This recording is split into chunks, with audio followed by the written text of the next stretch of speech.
এই বাজেটে চিন্তার চল নাই, আছে শুধু একটা রাষ্ট্রযন্ত্র যে নিজের টিকায় রাখতেছে 1 টাকা 3 টাকা খায় ফেলে। বাঙ্গুদের এই গরিব মারার বাজেট কোনো নিয়তি না, কোনো অভিশাপ না, এটা একটা পছন্দ। এটা বদলানো যায়, 10 বছরে এই দেশটারে বদলায় দেওয়া যেত। দরকার একটাই জিনিস, সাহস আর বুদ্ধিমত্তা। ধনীর দরজায় যায় কর চাওয়ার সাহস। নেতার কথা যদি বলেন প্রধানমন্ত্রীও ভুল করতে পারেন। ওনার বক্তব্যের সমালোচনা করার অধিকারও বিরোধী দলের আছেন, ফলে উনি অবশ্যই ওনাকে আমরা সম্মান করি। তার মানে এই না যে তাকে নিয়ে কোনো কথাই বলা যাবে না, তার কোনো বক্তব্যের সমালোচনা করা যাবে না। আমরা তো গণতন্ত্রের দিকে যেতে চাচ্ছি, আমরা কোনো ফ্যাসিবাদের দিকে আবার যেতে চাচ্ছি না। জাতীয় সংসদে জামাত ইসলামীর পারফরমেন্সই সেরা, জামাতের এমপিরা এখন পর্যন্ত এগিয়ে আছেন। মাননীয় স্পিকার, এই বাজেটের সবচেয়ে ঝুঁকিপূর্ণ দিক হলো এর বিশাল আকারের বাজেট ঘাটতি। ইতিমধ্যে তারল্য সংকট এবং উচ্চ খেলাপি ঋণে জর্জরিত দেশের ব্যাংকিং খাত থেকে সরকার যদি ঘাটতি মেটাতে ব্যাংক ঋণ নেওয়ার বিশাল লক্ষ্যমাত্রা নির্ধারণ করে, তবে বেসরকারি খাতের জন্য ঋণ প্রবাহ সংকুচিত হতে বাধ্য। ঘুমন্ত সিংহকে জাগিয়ে তুললে আপনাদের রাজত্ব ভেঙে চুরমার করে দিবে। আপনারা নিজেদেরকে হত্যা করার পর এখন সারা দেশে শিবির কর্মীদেরকে হত্যা করার পরিকল্পনা করতেছেন। গাইবান্ধা আপনারা একজন হত্যা করতেছেন। দেখেন আপনাদের সেই প্রতিবাদে ঢাকায় কি পরিমাণ শিবির রাজপথে নেমেছে। সেই শিবির আপনাদেরকে সুযোগ দিয়েছে দেশ চালানোর জন্য, কিন্তু আপনারা চাচ্ছেন না দেশ চালাতে। তাই তাদের মধ্যে আর আওয়ামী লীগের মধ্যে কার্যত কোনো তফাৎ নাই। একই ফ্যাসিবাদ আর স্বৈরতন্ত্র এরা কায়েম করতে চায়। সুতরাং বাংলার মানুষ তোমাদের উপরে যে আস্থা রেখে ওই গদিতে করুণা করে তোমাদের বসিয়েছে, এই গদি কেড়ে নিতে বাংলার মানুষের এক মুহূর্ত সময় লাগবে না। মানুষ খুনের মতো প্ল্যান, মানুষ খুনের মতো প্ল্যান, আর নয় প্রতিশোধ, এবার হবে প্রতিশোধ, আমার ভাইয়ের রক্ত। আসসালামু আলাইকুম প্রিয় দর্শক শ্রোতা, আপনারা ইতিমধ্যেই জানেন যে বিএনপি সরকার 26 এবং 27 অর্থ বছরের জন্য যে বাজেট নির্ধারণ করেছিল সেই বাজেটটি সাধারণ জনগণের কাছে উপস্থাপন করেছে। সেই উপস্থাপনের পর থেকেই বিরোধী দল এবং বাংলাদেশের বড় বড় রাজনীতিবিদরা সেই বাজেটের বিরোধিতা করা শুরু করেছে। তারা বলতে শুরু করেছে যে এই বাজেটটি জনগণ বান্ধব হয়নি। ভিডিওর শুরুতেই আপনারা এই সংক্রান্তই বেশ কিছু ভিডিওর অংশ বিশেষ ইতিমধ্যেই দেখেছেন এবং তার সাথে আরো দেখেছেন যে বিএনপি সরকার গঠন করার পর থেকে তাদের দলের নেতাকর্মীদেরকে দ্বারা সাধারণ জনগণ যেভাবে হেনস্থা হওয়া শুরু করেছে, এভাবে চলতে থাকলে সাধারণ জন মনে করছে যে বিএনপি সরকার দেশ চলাতে ব্যর্থ হবে। ভিডিওর শুরুতেই আপনারা এ সংক্রান্ত বেশ কিছু ভিডিওর অংশ বিশেষ ইতিমধ্যেই দেখেছেন। মূলত আজকের এই ভিডিওটিতে সেই সকল ভিডিওর বিস্তারিত আলোচনা দেখতে পারবেন। ভিডিওর শুরুতে যে সকল ভিডিও দেখেছেন তা থেকে হয়তো ইতিমধ্যেই আন্দাজ করতে পেরেছেন আজকের এই ভিডিওটি কতটুকু গুরুত্বপূর্ণ হতে চলেছে। অতএব চলুন কথা না বাড়িয়ে একটি লাইক দিয়ে সম্পূর্ণ ভিডিওটি দেখে আসি। এই বাজেট করার আগে নাকি তারেক রহমান সরকার মেলা বুদ্ধিজীবী অর্থনীতিবিদদের সাথে আলাপ করছে, তারপরে এই বাজেট প্রসব করেছে। তো আসেন দেখি কেনকা বাজেট পয়দা করেছে এত আলাপ করিয়া, তাহলে বুঝবেন এরা কেমন বুঝে বাজেট জিনিসটা, রাষ্ট্র কেমন বুঝে, অর্থনীতি কেমন বুঝে। আসেন বুঝে দেখি, আল্লাহ নামে শুরু করি। একটা সংখ্যা দিয়ে শুরু করি, মাত্র একটা সংখ্যা 6.8%। এটা কি? এটা হইতেছে বাংলাদেশের কর জিডিপির অনুপাত। এই একটা সংখ্যা জানলে আপনি পুরো বাজেট বুঝে যাবেন, কেন রাষ্ট্র ঋণ করে, কেন গরিবের উপর কর চাপে, কেন এই মাথা মোটারা ইকোনমির কিছু বুঝে না। এই একটা সংখ্যার ভিতরে সব লুকে আছে। কর জিডিপি অনুপাত আসলে কি, কেনই বা এটা সব, এটা বুঝতে হলে একটা জিনিস বুঝতে হবে যে কর জিডিপি অনুপাত মানে কি হাতি না ঘোড়া, মাথায় দেয় না খায়। একটা দেশ একটা বছরে যত সম্পদ তৈরি করে তার কত শতাংশ রাষ্ট্র কর হিসেবে তুলতে পারে। ভাবেন একটা বিশাল বাজার, সেখানে সারা বছর কেনা বেচা হইতেছে, কেউ চাল বেচছে, কেউ জামা কিনতেছে, কেউ বেতন পাইতেছে, কেউ কারখানায় মুনাফা করতেছে, কেউ কর্মচারী আছে। এই পুরো বছরের সব কেনা বেচা, সব আয়, সব মুনাফা, সব মিলায় যে সম্পদ তৈরি হয় তার নাম জিডিপি। ধরেন এই বাজারে সব মিলায় বছরে 100 টাকার লেনদেন হলো, এটাই এই বাজারের জিডিপি। বুঝে চাও, রাষ্ট্র এই বাজারের ভেতরে দাঁড়ায় আছে, এটা চান্দাবাজ। প্রত্যেকটা কেনা বেচায়, প্রত্যেকটা আয়ে, প্রত্যেকটা মুনাফায় তার একটা বখরা পাওয়ার কথা।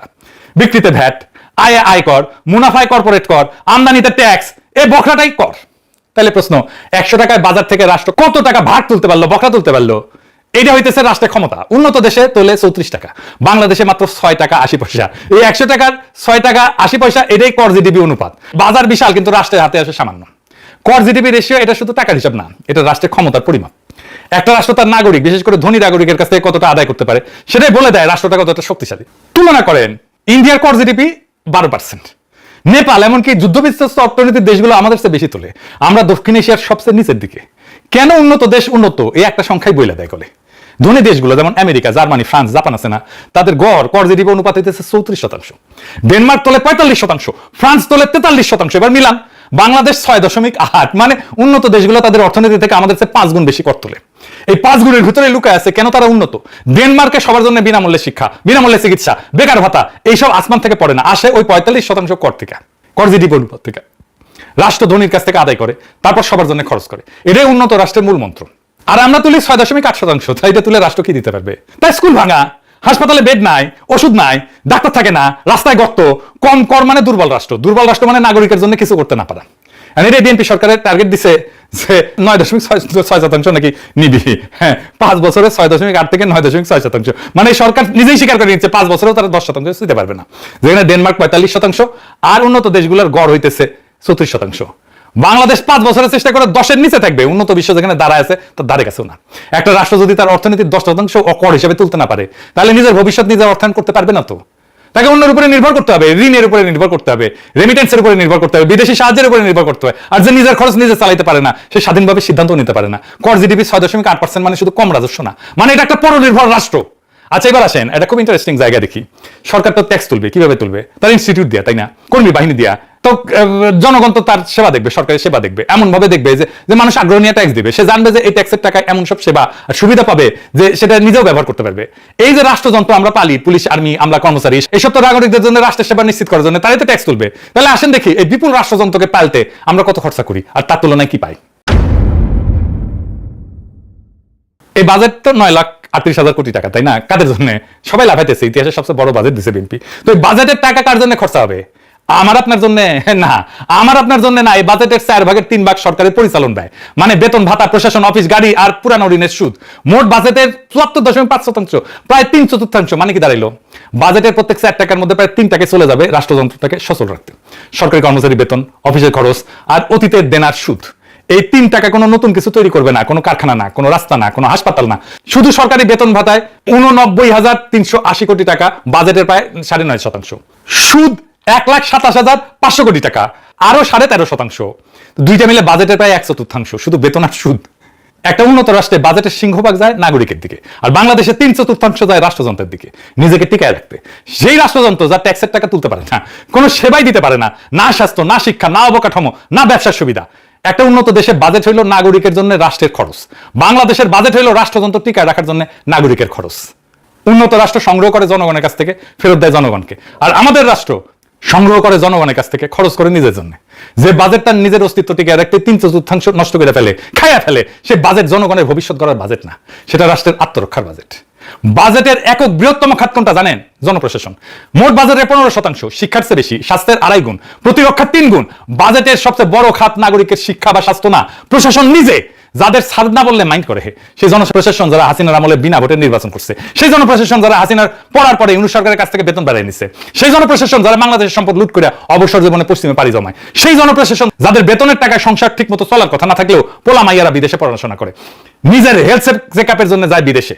একটা প্রশাসনের মূল কাজ দুইটা, কর আদায় করা আর সেই টাকায় সেবা দেওয়া। আর এই প্রশাসন অর্থনীতির মাত্র 6.8% কর তুলতে পারে, মূল কাজেই ব্যর্থ। অথচ বাজেটের সবচেয়ে বড় খরচ এই প্রশাসনই চালানো হয়। একটা কোম্পানির কথা ভাবেন, যার সেলস ডিপার্টমেন্ট বিক্রি করতে পারে না, অথচ কোম্পানির সবচেয়ে বড় খরচ সেই ডিপার্টমেন্টের বেতন হয়। এই কোম্পানি, বেসরকারি প্রতিষ্ঠান টিকবে 1 বছরও টিকতো না, কিন্তু বাংলাদেশ টিকে আছে। কিভাবে টিকে আছে? আমাদের রক্ত চুষে চুষে। একটা উন্নত দেশে একটা বিশুদ্ধ প্রশাসন, সরকার চালানো খরচ কখনোই বাজেটের বৃহত্তম খাত হয় না। তাদের বাজেটের শীর্ষে থাকে সামাজিক সুরক্ষা, স্বাস্থ্য, শিক্ষা, নাগরিকের সেবার জন্য যা দরকার। প্রশাসন সেখানে সেবা বিতরণের একটা ছোট্ট খরচ মাত্র। আমাদের এখানে প্রশাসনের শীর্ষে। একটা উন্নত রাষ্ট্রের বাজেটের চেহারা নাগরিক কেন্দ্রিক, আমাদের বাজেটের চেহারা প্রশাসন কেন্দ্রিক। আর এই বাজেটকে দেবপ্রিয় বলে চিন্তাশীল বাজেট। তার মানে বুঝেছেন, ওই বাজেট রাষ্ট্র কিছু বুঝে। হ্যাঁ, কি মনে হয় বুঝবে কেমনে? সোভিয়েত ইউনিয়ন পড়াশোনা করেছে, প্লেখানোভেন ইনস্টিটিউটে, উঠে পিএইচডি করেছে, ও পিএইচডি। এবার একটা জিনিস দেখায়, চমকায় যাবেন। আমরা যখন রাজনীতি করতাম, বাজেট আসলে কইতাম গরিব মারার কালো বাজেট, মানে না, মানবো না। আমি যে গাইতাম গরিব মানে কেমনে বাজেট, জবাব দিতে পারতো না সিভিভির নেতারা। বুঝুন বাজুক মেলা কিছু কইতো, কিন্তু আসলে এই বাজেট গরিব মারার। আসলে কথাটা ঠিক আছে, টাকা যা তোলা হয় বাজেটের, তা গরিবের কাছ থেকে বেশি তোলা হয়। এটাই হইতেছে বাংলাদেশের বাজেটের সবচেয়ে নির্মম অংশ। এটা বিস্তারিত বুঝতে হলে দেখতে হবে কর আসে কোথা থেকে। কর 2 ধরনের, প্রত্যক্ষ কর, ধনীর আয়ের উপরে, মুনাফার উপরে, সম্পদের উপরে সরাসরি কর। যত আয় বেশি তত কর বেশি। আর পরোক্ষ কর, ভ্যাট, শুল্ক, এটা পণ্যের দামের সাথে মিশে থাকে। একটা সাবান কিনলে ধনী গরিব সবাই একই ভ্যাট দেয়। গরিবের আয়ের অনুপাতে করের বোঝা বেশি পড়ে। বড় লোকরা সাবান কিনে যে ট্যাক্স দেয়, গরিব একই পরিমাণে ট্যাক্স দেয়। বাংলাদেশে এই অনুপাতটা কত? মোট রাজস্বের মধ্যে আয়কর 37%, ভ্যাট 37%, আর আমদানি শুল্ক 26%। তাহলে প্রত্যক্ষ কর মানে আয় কর মানে বড় লোকদের কাছ থেকে বাজেটের করের 37% আসে, আর পরোক্ষ কর ভ্যাট আর শুল্ক মিলে আসে 63%। মানে দাঁড়াইলো রাষ্ট্র যত কর তোলে তার 2/3 আসে ভোগের উপরে বসানো পরোক্ষ কর থেকে, গরিব মানুষের উপর থেকে। অনুপাতে প্রত্যেক 1 টাকা প্রত্যক্ষ করের বিপরীতে 2.25 টাকা পরোক্ষ কর। পরোক্ষ করের কি বড় সমস্যা সেটা তো বলছি, জানেন? এটা তো গরিব ধনীকে আলাদা করে দেখে না। আবার একটু বুঝে দেখি বিস্তারিত। ধরেন একজন রিক্সা চালক যখন 1 কেজি চিনি কেনে আর একজন কোটিপতি যখন একই চিনি কেনে, দুইজনই হুবহু একই ভ্যাট দেয়, কিন্তু রিক্সা চালকের কাছে সেই ভ্যাটের টাকাটা তার দিনের আয়ের একটা বড় অংশ, কোটিপতির কাছে কিছুই না।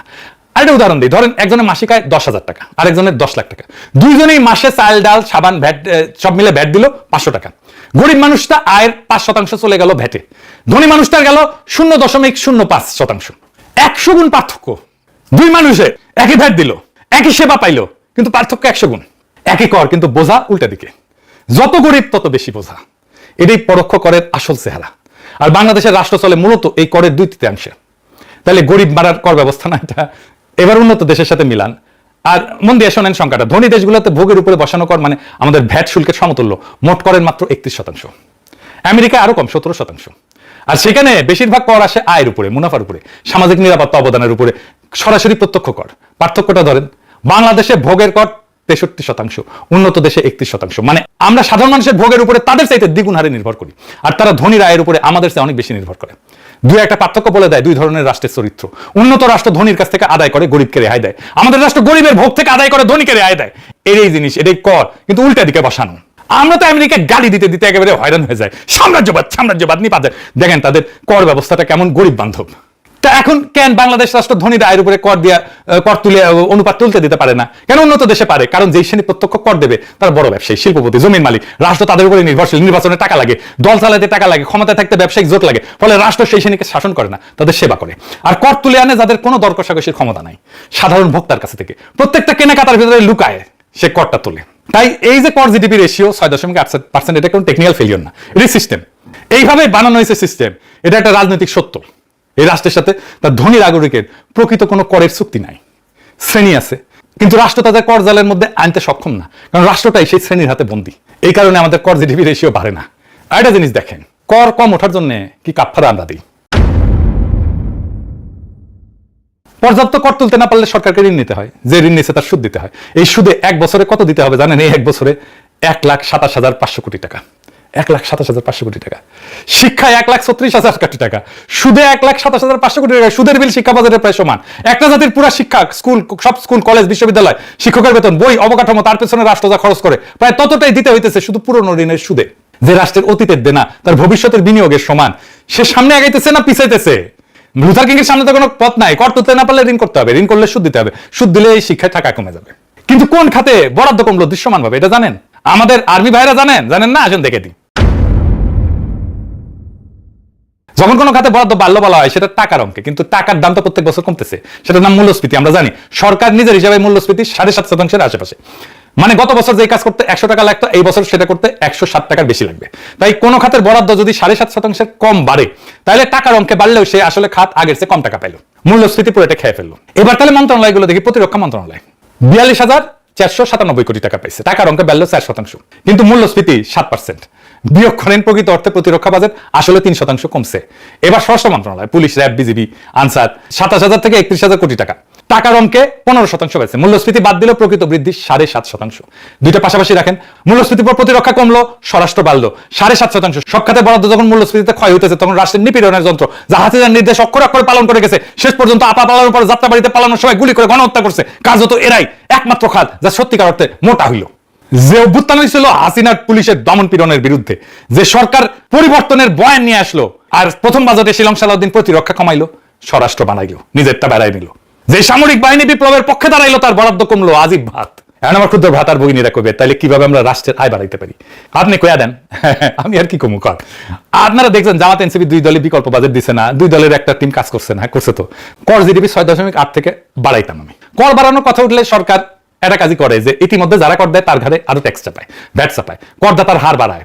এটা আত্মঘাতী, কারণ এটা একটা ছোট জালে বারবার নিংড়ানো হয়। ওই বেতনভোগী মধ্যবিত্ত আর নিয়মে চলা কোম্পানি যারা এমনিতেই ফান্দে আটকা, ফল উল্টা হয়, করের ভয়ে বাকিরা ওই জালের বাইরে থাকে, ভিত্তি আরো ছোট হয়। এটা কোনো সমাধান না, এটা একটা দুষ্ট চক্র।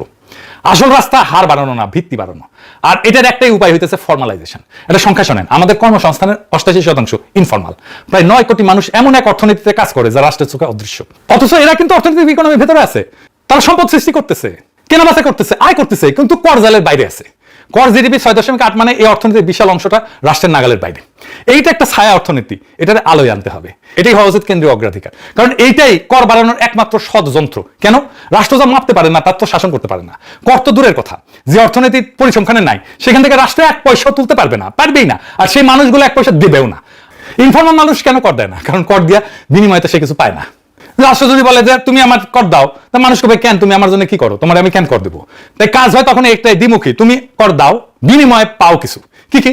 পেনশন পাও, দুর্ঘটনা বীমা পাও, ব্যাংক ঋণ পাও, আইনের সুরক্ষা পাও, রাষ্ট্র পায় রাজস্ব, আর এই ইনফর্মাল সেক্টর পায় সুরক্ষা, এর কর্মীরা পায় সুরক্ষা, এরা পায় পুঁজি, তাদের বৃদ্ধির একটা সুযোগ সৃষ্টি হয়। এটাই সেই কর চুক্তি যা আমাদের কোনোদিন হয় নাই। আমার হাতে ক্ষমতা থাকলে 9 কোটি মানুষের ছায়া থেকে তুলে আনতাম, তাদের স্বীকৃত করতাম, সুরক্ষিত করতাম, দৃশ্যমান করতাম, ইকোনমির মধ্যে আনতাম, ফর্মাল ইকোনমির মধ্যে আনতাম। কর বাড়াইতাম কিন্তু হার বাড়াইতাম না। মানুষকে জালে এনে সেইখানে জালে আসাটাই লাভজনক সেটা দেখাই দিতাম। 10 বছরে এই দেশ বদলাই যেত। মনে আছে না শুরুতে যে গরিব মানুষের ভিডিও দেখাইলাম, যারা বিশ্ববিদ্যালয়ে পড়ে নাই, যারা গম্ভীর মুখে সামষ্টিক অর্থনীতির বুলি কপসায় না, তারা কিন্তু একটা জিনিস ঠিকই বোঝে, তারা বুঝে রাষ্ট্র তাদের কাছ থেকে ন্যায় ফেরত দেয় না। এই সহজ সত্যটা এই বাঙ্গু বুদ্ধিজীবীটা 5টা ডিগ্রি নিয়েও বুঝে না, কারণ বুঝতে চায় না। দেবপ্রিয় সাহেব এই বাজেটকে দেখে আবেগে কইল চিন্তাশীল বাজেট। আমি আপনাদের হাতে ধরে দেখাইলাম এই বাজেটের চিন্তার চও নাই, আছে শুধু একটা রাষ্ট্রযন্ত্র যে নিজের টিকায় রাখতে 4 টাকা 3 টাকা খায়া ফেলে। বাঙ্গুদের এই গরিব মারার বাজেট কোনো নিয়তি না, কোনো অভিশাপ না, এটা একটা পছন্দ। আমি আশা করছি সম্পূর্ণ ভিডিওটি দেখেছেন এবং এই ভিডিওর সাপেক্ষে আপনার কি মতামত সেটা অবশ্যই কমেন্ট বক্সে জানিয়ে যাবেন। ভিডিওটি ভালো লেগে থাকলে শেয়ার করতে ভুলবেন না। আমাদের এই চ্যানেলে নতুন হয়ে থাকলে চ্যানেলটি সাবস্ক্রাইব করে চ্যানেলের পাশে থাকবেন। আর যারা ইতিমধ্যেই চ্যানেলটি সাবস্ক্রাইব করেছেন তাদেরকে অসংখ্য ধন্যবাদ। দেখা হবে নতুন কোনো ভিডিও নিয়ে, ততক্ষণ সবাই সুস্থ থাকবেন। আল্লাহ হাফেজ।